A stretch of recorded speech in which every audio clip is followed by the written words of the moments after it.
economy the world has ever seen. He moved the U.S. Embassy from Tel Aviv to Jerusalem, and he gave us the closest relationship and collaboration with our ally Israel that the nation has ever known. And he alone had the courage and the moral clarity to order and direct military action against Iran to make sure it will never have a nuclear weapon. They impeached him, they indicted him, they tried to imprison him, they tried to knock him off the ballot, and then they tried to kill him. And it all failed because God has a purpose for this man.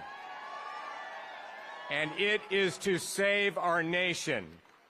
Please welcome back to this stage the 45th and the 47th President of the United States, Donald J. Trump.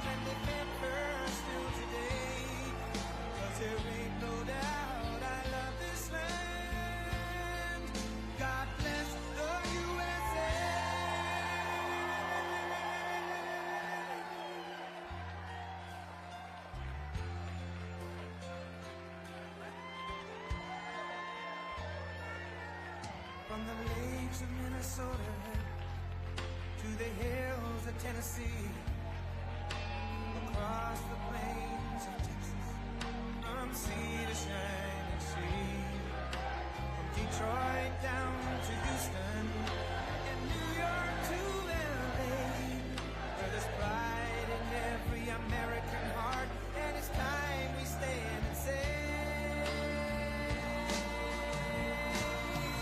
that I'm proud to be an American, where at least I know I'm free. And I won't forget the men who died, who gave that right to me. And I gladly stand up next to you and defend her still today. 'Cause there ain't no doubt I love this land. God bless the USA.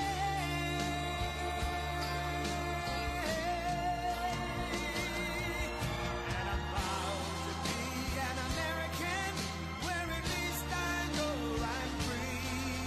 And I won't forget the men who died, who gave that right to me. And I gladly stand up next to you and defend her still today. 'Cause there ain't no doubt I love this land. God bless the USA.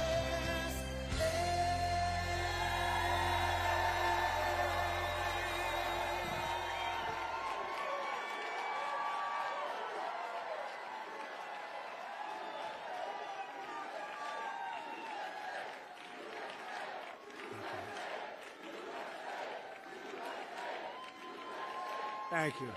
Thank you very much. And I want to thank Ralph for the introduction. He's a great guy and friend of mine for a long time. And thank you to all of the true American patriots of Faith and Freedom Coalition. You've been with me from the beginning, and pretty much like nobody else, I don't think can top you. You were just great right from the beginning. You got it. You understood what we had to do, and we got it done, and we're continuing to get it done at levels that nobody's seen before. With the help of many people in this room, 18 months ago, we won the most consequential election victory in American history, winning all 7 swing states, the Electoral College by 312 to 226, the popular vote, and 86% of all counties in America, 2,700 to 525. That's called a big victory. The Faith and Freedom Coalition was with us every step of the way. You knocked on 97 million doors. It's true. Ralph actually told me 10 million, so I had checked. It was 9.7 million. You reached 18 million voters. Think of that, voters of faith. You sent 28 million text messages and made 10 million phone calls to help us win a mandate like no other administration in modern history. It was a mandate like we have not seen before. And together we saved our country, and we saved religious freedom in America. We saved religious. It was going down. And you've always stood with me, and I will always stand with you. I'll always remember it. I'll always remember how hard you worked and your spirit. I especially want to thank Pastor Paula White, who's with us. Paula, wherever you may be. Thank you, Paula. Great person. Director of the White House Faith Office, Jenny Korn. Terrific. Jenny, thank you very much. Bishop Kevin Koberis. Where is Kevin? Thank you, Kevin. Good job. Nice-looking man. President of the National Hispanic Christian Leadership Conference, Pastor Sam Rodriguez, who's been with me from the beginning. This place is crowded.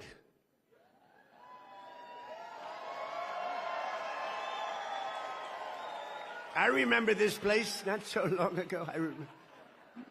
Hopefully, we'll have a little more pleasant. We're going to have a little more pleasant experience. I remember this room very well. A friend of mine who has been just incredible, Dr. Alveda King. Doctor, thank you. Thank you. Who has been just incredible, Dr. Alveda. So from the beginning, so many from the beginning.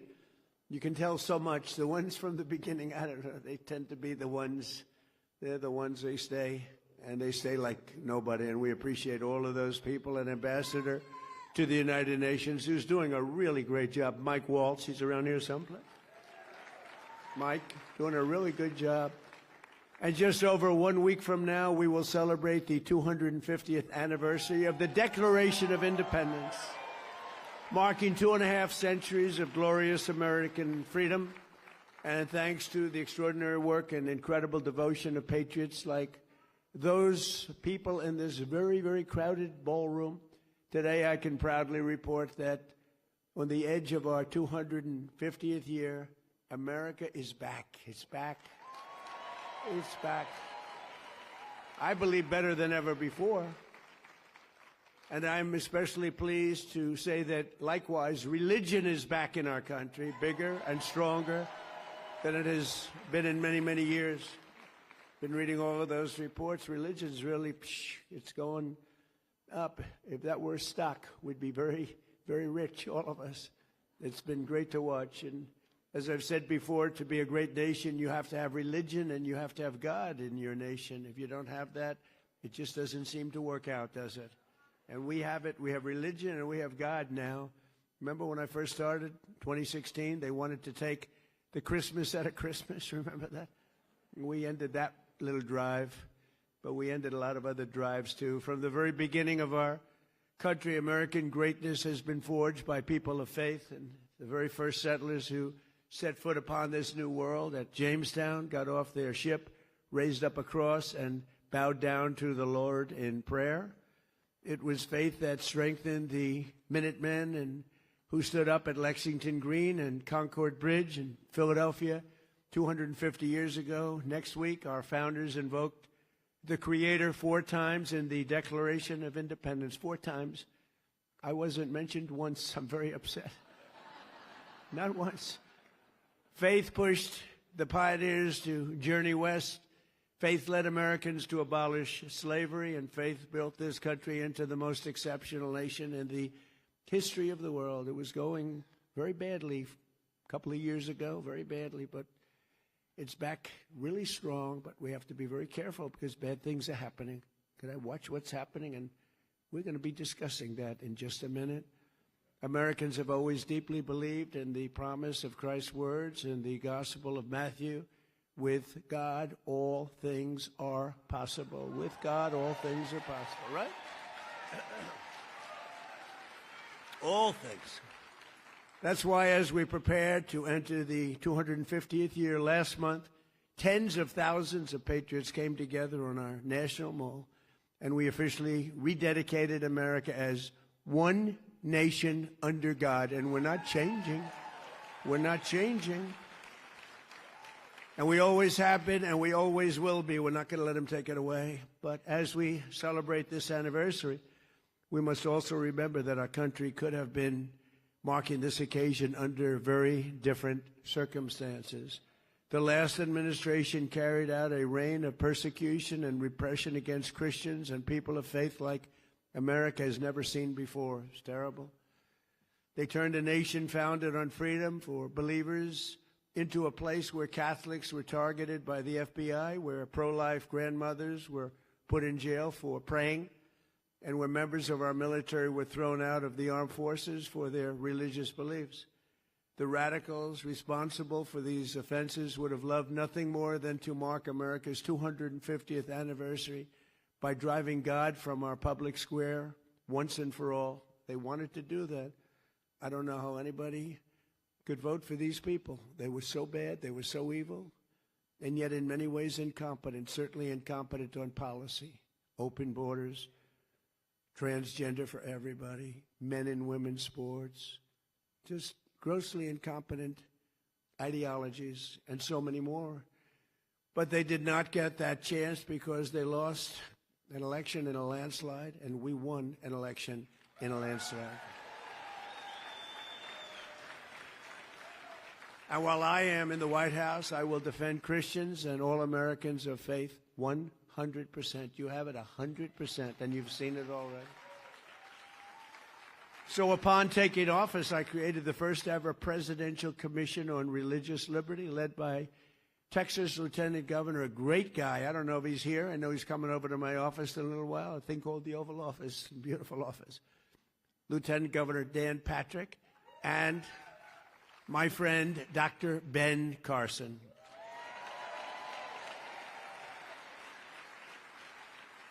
I don't know, so many people in this room, I don't know if they're here, they may be here, but they're two great people. And later today at the White House, they will present me with their official report and recommendations to ensure that America continues to uphold the first right in our Constitution, and that's religious liberty. We have to uphold religious liberty, most important thing. On day one of my administration, I ended the weaponization of law enforcement against religious believers. You know that. I pardoned the Christians Joe Biden threw in jail for saying prayers. He threw them in jail. You know, he didn't know what the hell he was doing. The guy's grossly incompetent. But he was surrounded by very smart, in some cases brilliant, lunatics. I got rid of the sinister Johnson Amendment so that pastors can speak the truth at their pulpits. We created the very, very popular White House Faith Office, first time that's ever happened. And I set up an official Department of Justice task force to eradicate anti-Christian bias. There's anti-Christian bias, who would think, at a high level too, although it's fading, going to fade fast.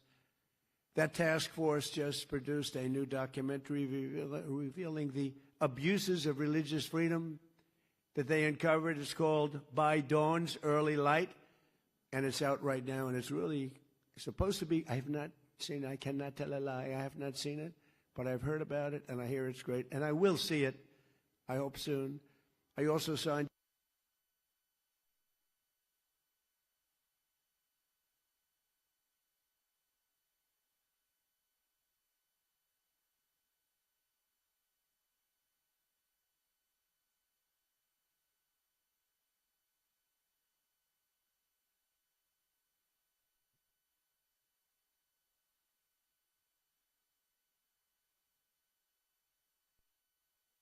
We're protecting our churches and synagogues by prosecuting mobs of radical left lunatics and agitators who try to harass and intimidate people in their places of worship not so long ago. And to help parents send their children to schools that share their values, I signed the largest expansion of school choice in the history of our country, including in Texas. And in my direction, the Department of Education issued new guidance protecting the right to prayer in public schools. That was a big thing. And these are all things that we were, you know, they fought us very strongly, very, very strongly. Hard to believe they'd fight us on that, but we had to fight the good battle, but we won every time. We slashed federal funding for any school that pushes transgender insanity on our youth. We expanded the Mexico City policy to stop taxpayer dollars from being used to promote radical gender ideology around the world. Radical gender ideology, it is. I made it the official policy of the United States government that there are only two genders, male and female. That wasn't too tough. That was sort of an easy one, but, you know, we have a man running in Texas who thinks there are 6 genders. I don't know what. He's going to have to discuss that with us. Can you believe it? 6 genders. And we officially banned the chemical and surgical mutilization of our children.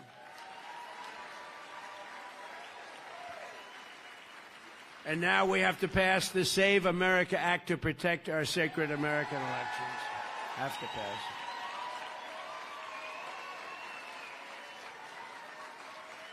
Hard to believe, right? Hard to believe that we even have to fight for this. We have to fight for everything. Nothing comes easy. Nothing. All voters must show photo ID. Not so bad, right? All voters must provide proof of citizenship. Is that so hard? And you're fighting the Democrats and a few Republicans who are doing a tremendous disservice to this country. We have a few Republicans that are fighting it. Lisa Murkowski of Alaska. You should call her and tell her to get on the ball. She'll never win another election, I can tell you. She's got to vote. It's called the Save America Act. It's voter ID, ideally photo ID, right? So you can look and you can say, oh, that person's okay, or for lots of reasons, that person is not the same person. We want proof of citizenship.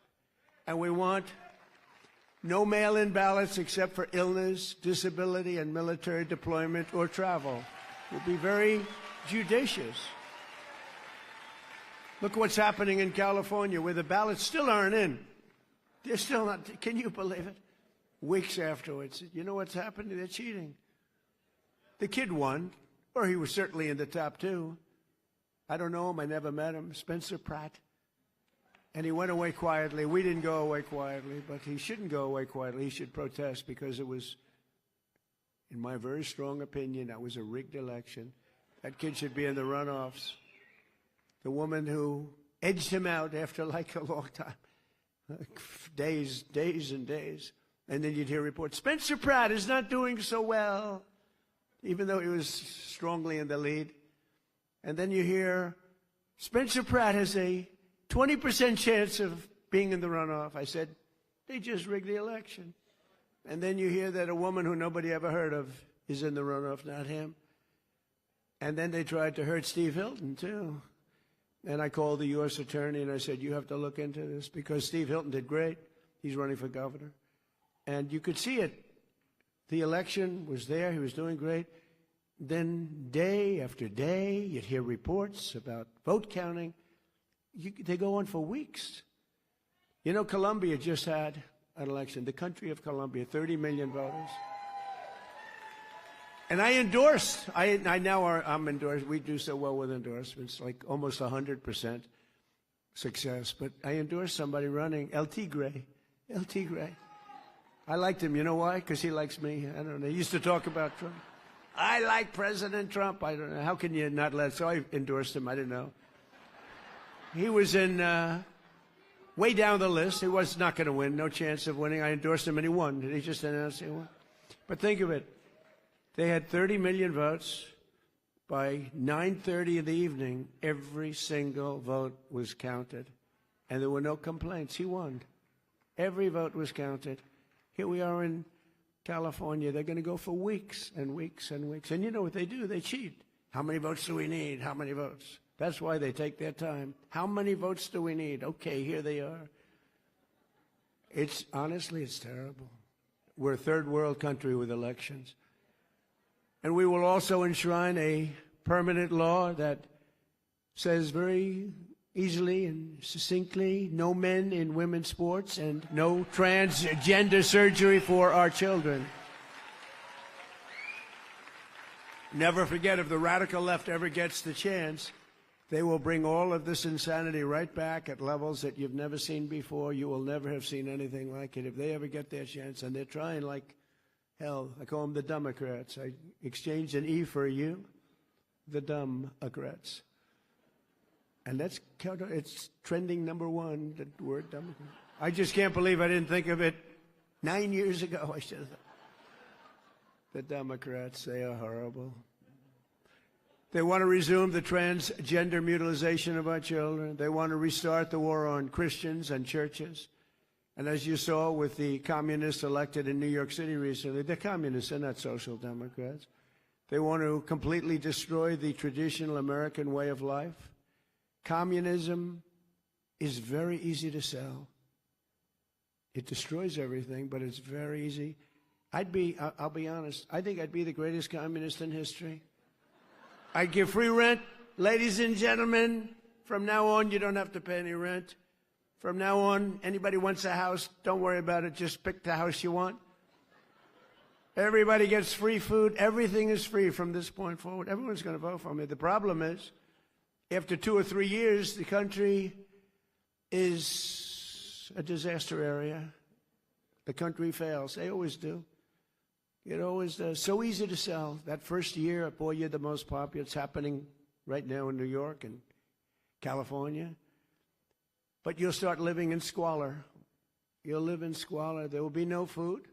There will be no housing. There will be no military. There will be no law and order. There will be no nothing. There will be no nothing. You'll be a third world inhabitant in every way, and everyone will suffer or die.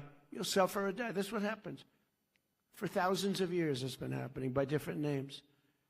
Thousands of years. I'm telling you, I'd be the greatest communist in history. It would be so easy. You wouldn't have to work. You could stay home. The problem is a couple of years go by, the whole place collapses. Always does. Always has. But I'm sorry to say, but assassinations of those who oppose them is a very important element of their ideology. Assassination's a big deal for them. They're animals. They're animals. In many cases, they're not smart, but in some cases, they are.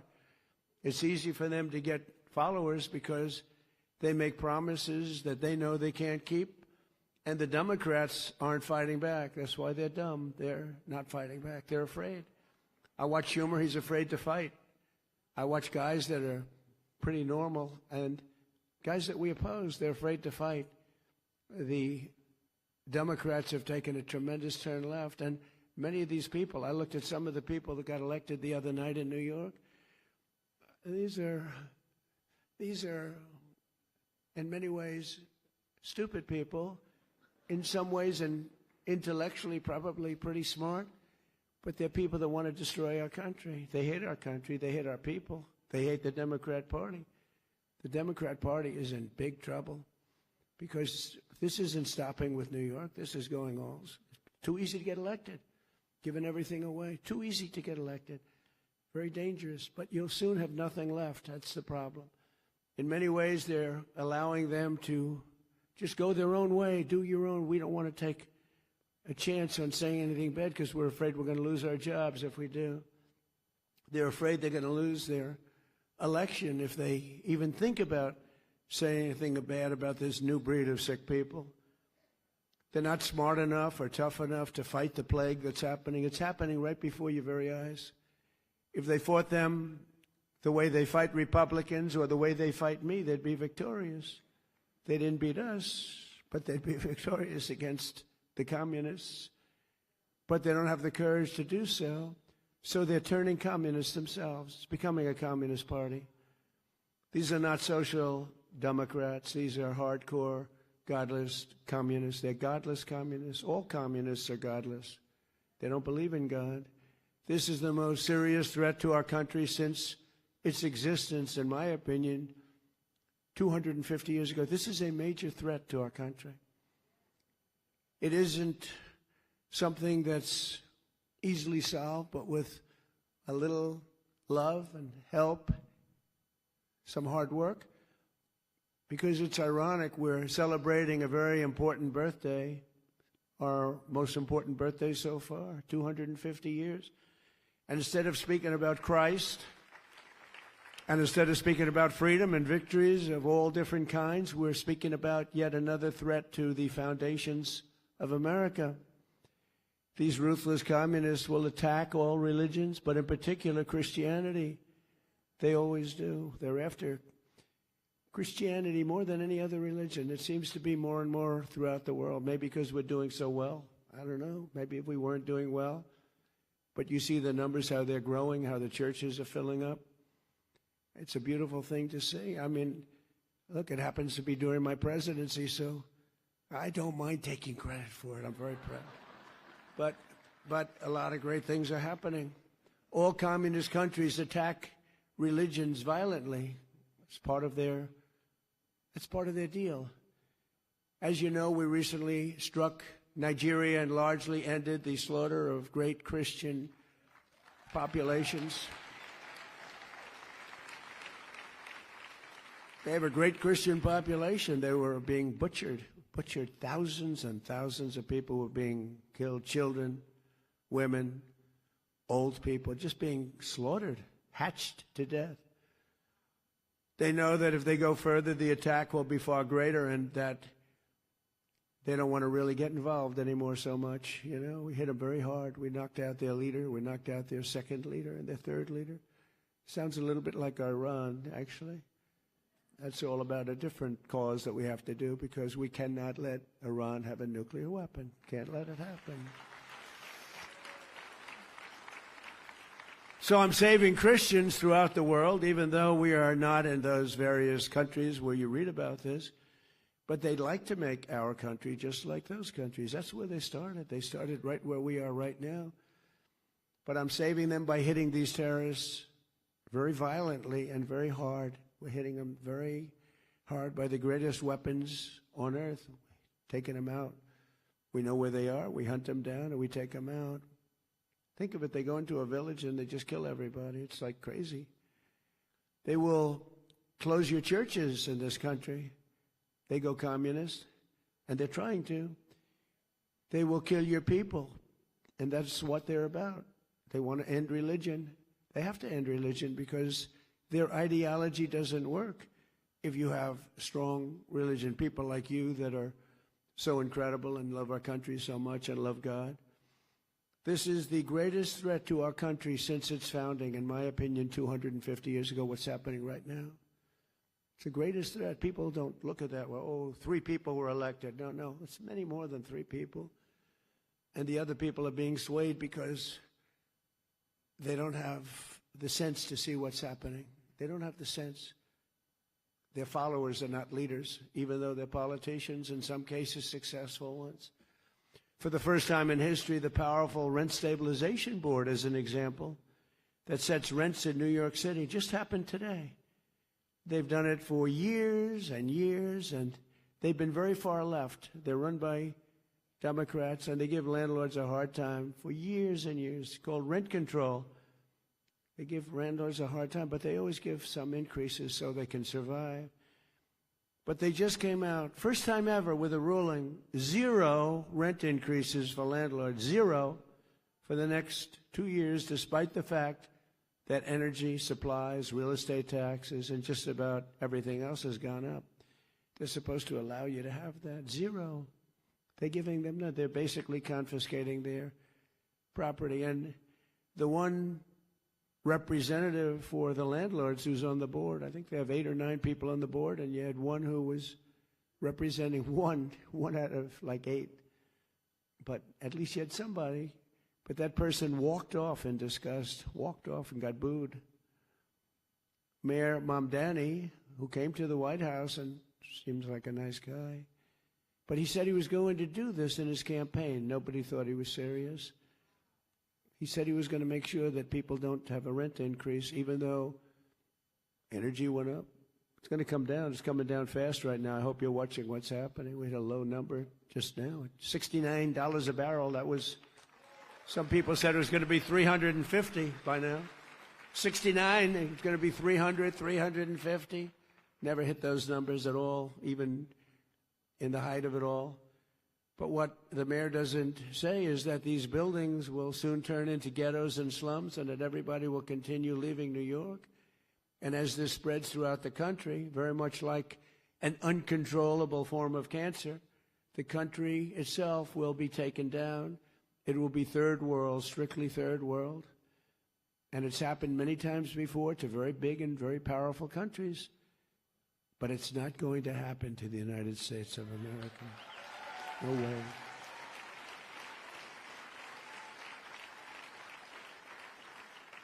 Because communism really is the past, and freedom is the future. That's what we are. All we want is freedom. Freedom is going to be, freedom gets you everything.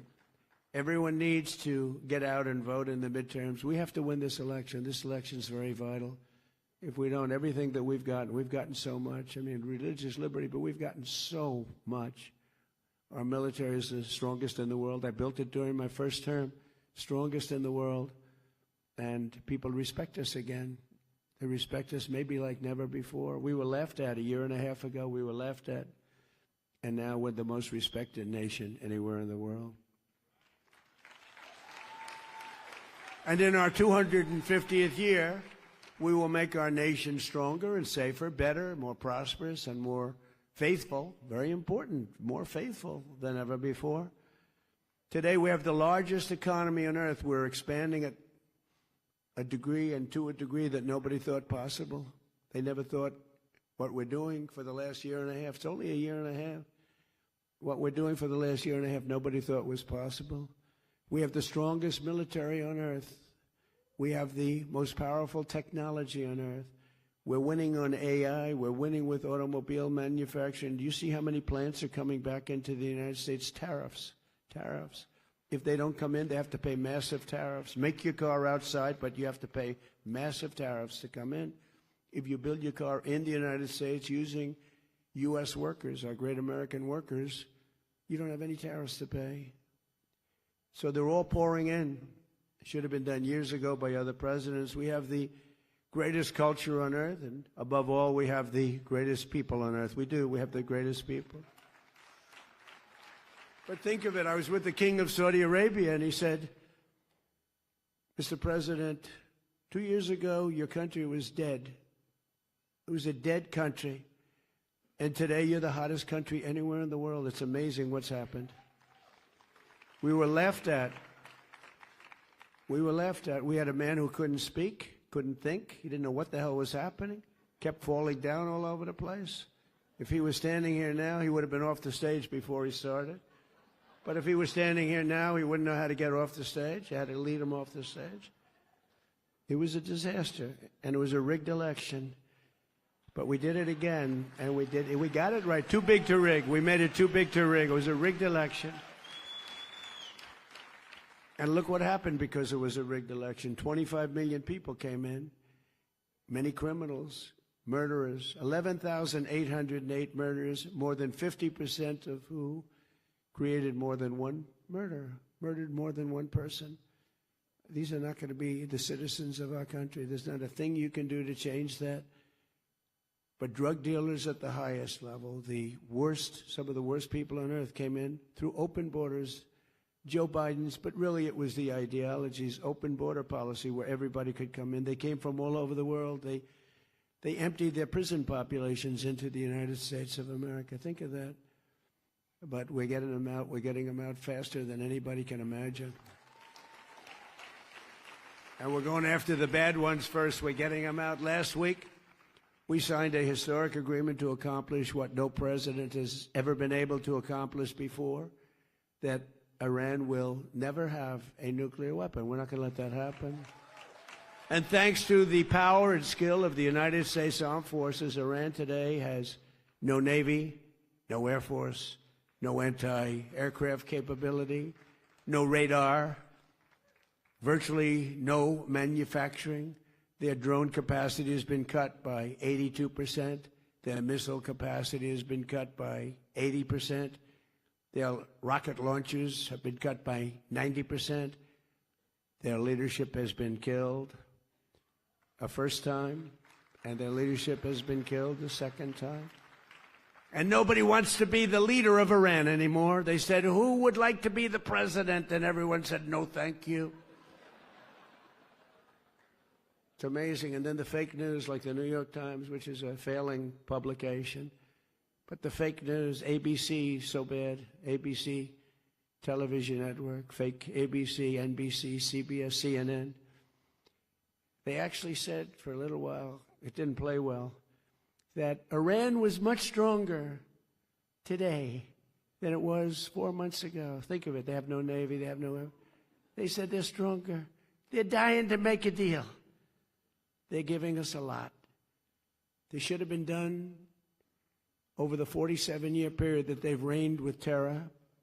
And that's what they did. They reigned with terror. When you see a young man or woman walking around without legs or without arms or a face that was obliterated, it happened from the roadside bomb that was created, the creation of General Soleimani, who I killed in my first term, and that was a big killing.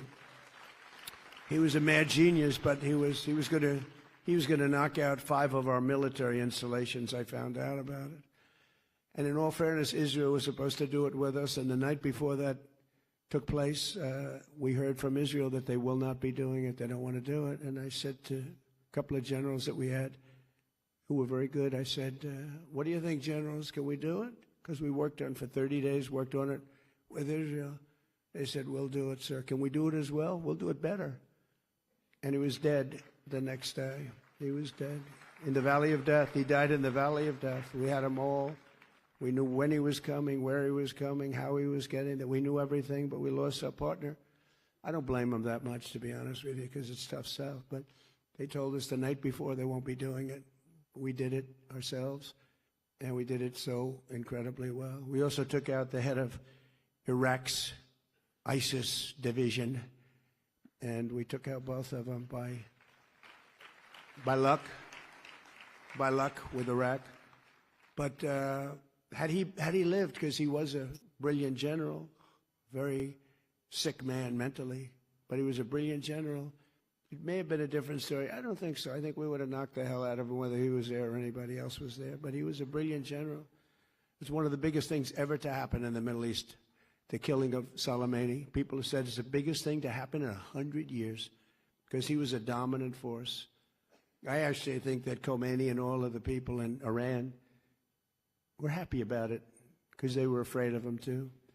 Over the past few weeks, the stock market and your 401ks skyrocketed upward like pretty much nobody's seen before. Oil prices are plummeting downward, and the world is a much safer place. We had to take that detour to knock out Iran. If we didn't do that, and we still have a fight. They have some capability, not much.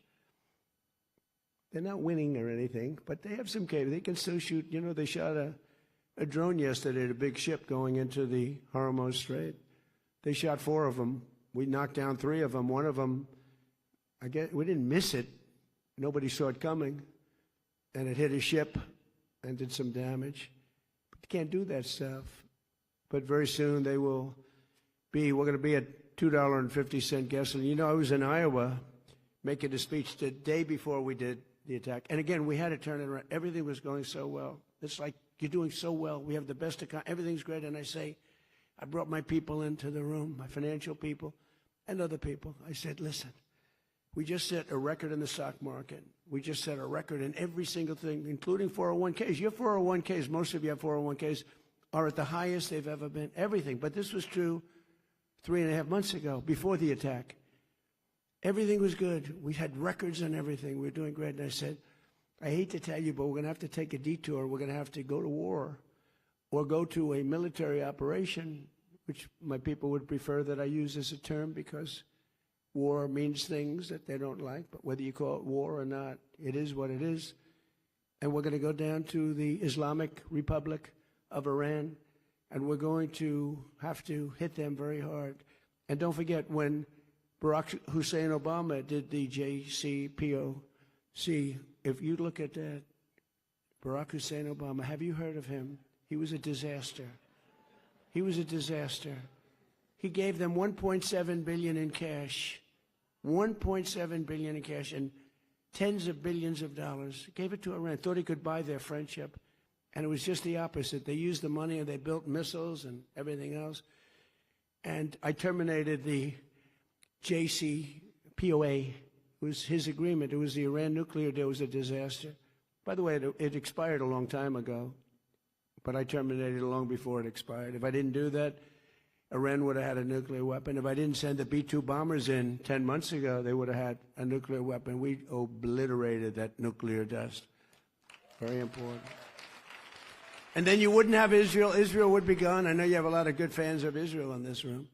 And Israel would have been gone, and probably the Middle East would have been gone. And they could have taken a shot. We would have wiped them out pretty quick, but they could have taken a chunk of us too.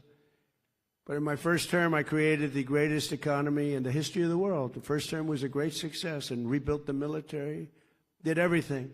But now we're blowing it away. We're doing much better this time. And again, we did have to make that excursion. How would you like to be given the best numbers we've ever had as a country and tell people, guess what, we're going to war? And nobody in the room knew what I was talking about because it wasn't their thing. And I said, we got to stop them from having a nuclear weapon. Because you want to see problems? Let a crazy country have a nuclear weapon. You'll see problems like you've never seen before. The stock market has set 73 all-time record highs since the election. And more Americans are working today than at any time in the history of our country. That's pretty good. In January 2025, we inherited the worst, most dangerous, most wide-open and insecure border in history. I actually think in the history of the world, I don't think it's just here. You could just walk into the country, and again, they were letting prison populations, they were taking buses and dropping them off at our border, and people coming out, murderers coming out of prison, drug dealers, the worst people. They made our criminals look like nice people. That's the only thing nice. Our criminals, for the first time, looked very nice by comparison to these people. But they dropped 25 million people over 4 years into our country. And it's the single hardest job I have, getting them out. We're getting them out pretty rapidly, but it's a very hard thing. But think of it, prison populations from the Congo, from all parts of South America, from all parts of the world, were taken in, driven through Mexico, and dropped off in our border, and they would walk right into our country. And we've quickly turned it into the strongest and most secure border in the history. We have the strongest border we've ever had now. And for the past 13 months, 0 illegal aliens have been admitted into the United States. 0. We have 0. And those are the numbers they report them. And they're taken by sort of a left kind of a group. The stats, you know, if anybody did, they'd like to report them. But we have 0. And they don't even try because they know they're probably not going to get in, so they're not going to make this very dangerous march. We're saving a lot of lives. Because in those caravans, remember I named them caravans, they'd have 25,000 people, sometimes more. But they'd come up from South America and all through Mexico. They'd go all through. And they go through jungles in Colombia. Really tough jungles, too. Dangerous jungles. And women would die, and women would be raped. Remember when I said they get raped, crime, murder, and everyone, my first speech was controversial. When I announced I was running, everyone said, what do you mean raped? What I said was peanuts compared to what happened. And the women would come up, and they'd die, they'd be raped. A lot of people would die on those caravans. The journeys up they call them journeys through hell. Because they had to go through jungles, they had to go through very dangerous areas. And the people that got here would just walk right into our country. We had no idea who they were. Nobody would even stand there and check. They just came in. Come on in, come on in. This was Sleepy Joe Biden's ideology that was forced on him by much smarter people than him that wanted to destroy our country because he had no clue.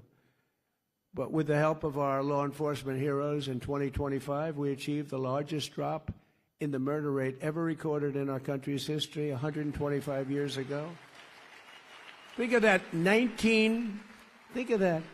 the year 1900, that was before my father. My father would hate me saying that because it's a long time ago, but that was before my father was born. I had a wonderful father and mother, and family. But the lowest murder rate in 125 years. Washington, D.C. is now one of the safest, most beautiful cities in the country. And just a little while ago, it was a killing machine. Think of that. A year and a half ago, Washington was a very unsafe city. Now it's one of the safest cities in the country. It's one of the most beautiful cities. Doug Burgum and myself and a whole group of people did a great job on the monuments and fountains, and the reflecting pool was so beautiful. They tried to destroy it. They cut it up with a box knife and tried to destroy it. And it's in great shape now. They're terrible. They're vandals. They've caught 6 of them, I guess, maybe more. They've got others in line to be caught. But we just inspected it. We'll fix it right after the 4th of July. Got to let the water out, just fix it.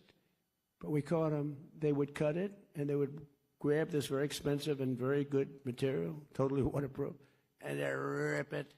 These people are sick. They ripped a scar 350 feet long through the side of the reflecting pool.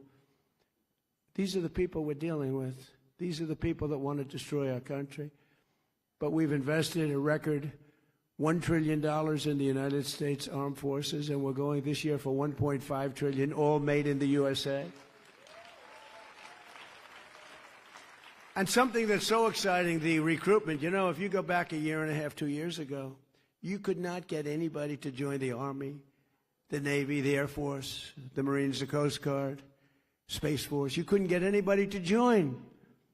They had tremendous recruitment problems, but now recruitment in every branch of our military is setting records. 18 months ago, we had tremendous shortages, and we couldn't fill them up. We were never going to fill them up. That included police and firemen. We couldn't get policemen and women. We couldn't get firemen and women. Anything with a uniform, because they were ashamed of our country, because we had people that were not respected. You have to respect the president. If you don't respect the president, you're going to have a problem. You're going to have a problem. They had no respect. And now we have waiting lists. Now you can't get into the military. Literally, we went from the worst recruitment numbers ever in 1 year to the best recruitment numbers ever. And it all started on that beautiful day, November 5th, right? A thing called Election Day. And as soon as we won, before I even got to do anything, those numbers started going through the roof. People love our country again, and they have spirit. You always loved it, but you were down, you were depressed. You were not feeling too good about our country. Especially you, as people with a great religion and a fervor for Christianity and religion, you should be depressed. You should have been, but now you're riding high. But we have to be careful. We don't want to lose it. We've got to win the midterms. We've got to win the election coming up, and we're gonna be in good shape.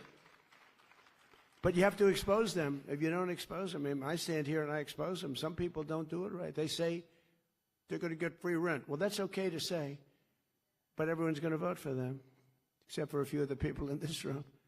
But you have to say they're going to get free rent. But in 2 years, everything is going to collapse, and you're going to live in squalor. When you say that, you can beat the free rent. You can beat the fact that they're going to take your house away and give it to somebody else, which is essentially what they'd like to do.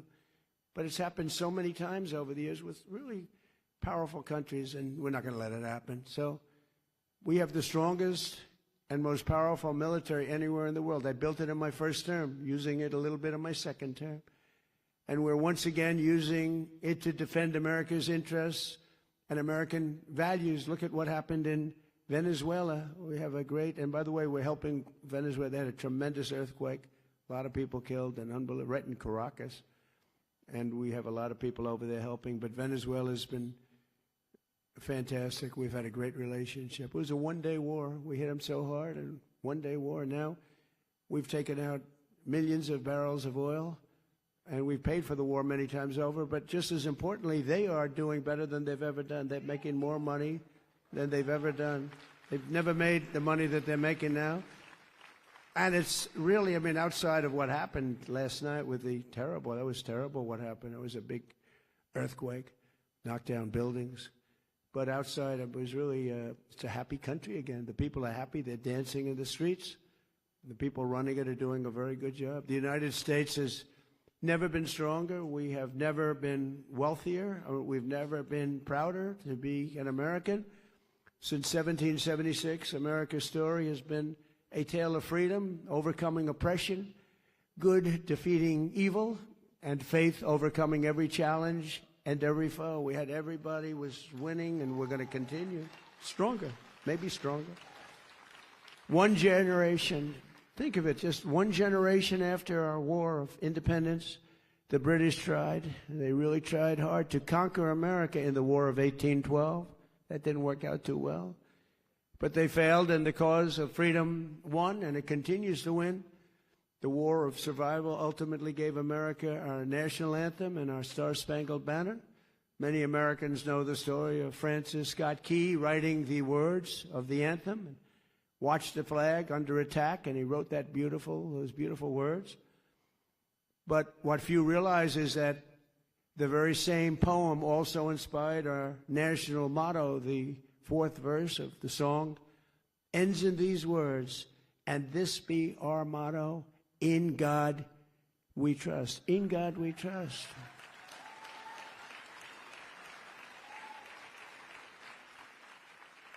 And as you know, the Democrats want to end that. They don't want the words, "In God we trust." They want to have that stricken. They go to court. They take us to court. We're never changing that. We'll fight for that. We're not changing that. In God we trust. Better believe it. So today, on the threshold of our 250th year, this room is proof that America is still a nation that lives by those magnificent words, "In God we trust." With the help of everyone here today and Americans of faith all across this land, we will continue to protect the promise of the Declaration of Independence, one of which actually is in my office, in the Oval Office. So we cherish it. We will continue to defend our values, our traditions, our faith, and our freedom. And as we enter the golden age of America, that's what we have. This is the golden age. We've never had anything like it. We have factories all over the country. We have car plants, AI plants, all sorts of plants. Our businesses are expanding. Our numbers are unbelievable. Remember that we've never had a year with so many number one stock markets. Good to have number one, because that affects everybody. That means jobs. That means success. That's good, as we said, for your 401ks. It's good for your stock investments. Everyone's doing well. We have a country that's just the hottest. It just is so hot. And I'm working really hard to make it even better. We're going to get rid of some of the flaws. We're going to make it even better. But the biggest thing we have to do is we have to stop this horrible thread of cancer that's permeating our country called communism. We have to stop it, because that's what it's about. That's what they want to do quietly. And we ask that God will continue to bless the United States of America, and God will bless the United States of America because of people like you. Thank you very much, and happy Independence Day, everybody. Thank you. Thank you very much. Thank you. Thank you.